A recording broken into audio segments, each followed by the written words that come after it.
Halo teman-teman, kembali lagi di vlog kebudayaan kita. Kembali lagi nih bersama saya Asnafun Nafia yang akan memberikan informasi kalian mengenai konten-konten kebudayaan terkini. Siapa nih yang gak kenal kesenian tayub? Kesenian tayub ini adalah kesenian rakyat yang terkenal di daerah pantai utara Jawa, khususnya di Pati, Jawa Tengah. Kenapa sih dinamakan tayub? Tayub ini berasal dari kata ditoto ben guyo.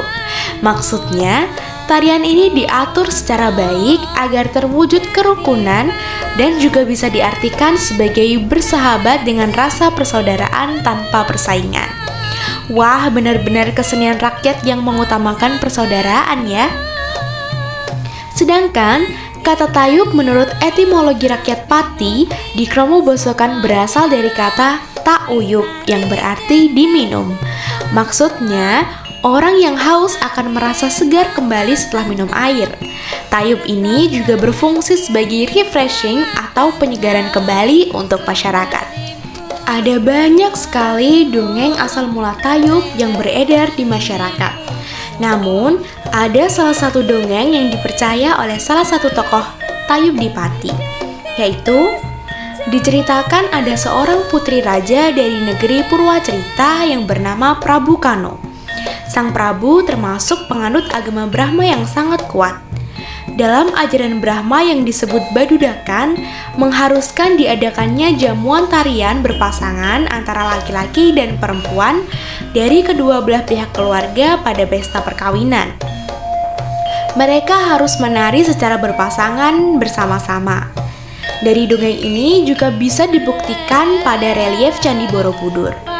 Dalam relief terlihat laki-laki dan perempuan menari berpasang-pasangan dengan beberapa instrumen. Tayub ini bukan sekedar tari-tarian biasa loh. Sejak dulu, tayub identik dengan kesuburan.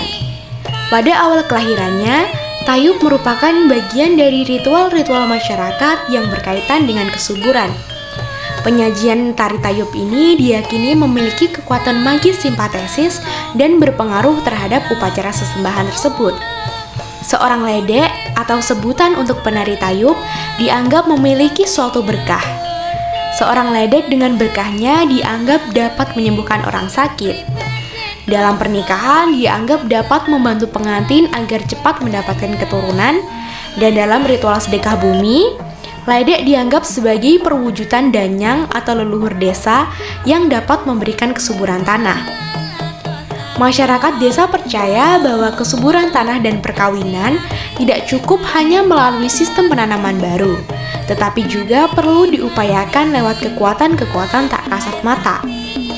Kekuatan-kekuatan tersebut dihadirkan melalui sentuhan antara pengibing dan ledeknya yang dilakukan secara simbolis. Wah, dalam sekali ya makna kesenian tayub ini.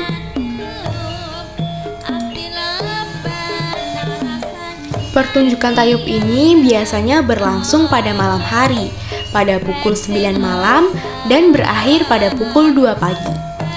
Tayub sendiri dilakukan dalam 3 tahap.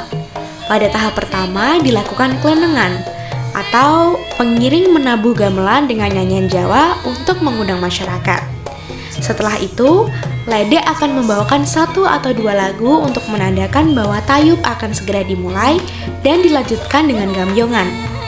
Lalu pengarih, yaitu sebutan untuk orang yang mencatat daftar calon pengibing, menunjuk seseorang yang punya hajat beserta kerabat.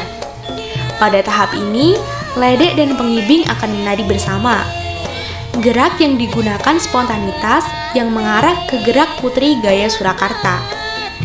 Dalam kesenian tayub Pati, musik yang dihadirkan lebih riang dibandingkan dengan tayub Blora ataupun tayub Tuban. Teknis dalam tayuban dilaksanakan dengan cara 1 ledek dan 2 pengibing yang berada di depan dan di belakang ledek. Penari di depan disebut pambekso dan penari di belakang disebut panguyup. Setelah menari bersama dan mendapatkan 1 rembahan gending, pengibing, pambekso, dan panguyup berpindah tempat memutar ke kanan setengah lingkaran 180 derajat searah jarum jam. sedangkan ledek hanya mengubah arahnya dari depan menghadap ke belakang, sehingga ledek tetap berhadapan dengan pambeksa. Pada sajian kedua, sampur pambeksa dikembalikan kepada ledek. Selanjutnya, dari ledek memberikan sampur tersebut kepada panguyup, sehingga panguyup menjadi pambeksa dan pambeksa menjadi panguyup. Pertukaran dalam tayuban sudah menjadi tradisi dan dimaksudkan agar pengibing tidak saling berebut untuk menari. Pada tahap penutup, pengarih mengumumkan pertunjukan akan segera berakhir sebelum gending terakhir dilantunkan. Dulu, tayuban sangat diterima oleh masyarakat dan telah menjadi bagian dari ritual-ritual di masyarakat. Saat ini, meski telah banyak penyesuaian, kesenian tayub sudah mulai jarang diadakan. Warga lebih memilih untuk menanggap kesenian ketoprak atau kesenian yang berbau islami seperti rebana. Selain karena anggapan kesenian tayub yang identik dengan alkohol dan wanita, pandangan masyarakat pada ledek juga semakin kurang baik. Sekarang tidak banyak wanita yang ingin menjadi ledek. Stereotip ini tentunya perlu diluruskan agar kesenian tayub tetap lestari. Sekian video kali ini, sampai berjumpa di video kebudayaan kita lainnya. Terima kasih.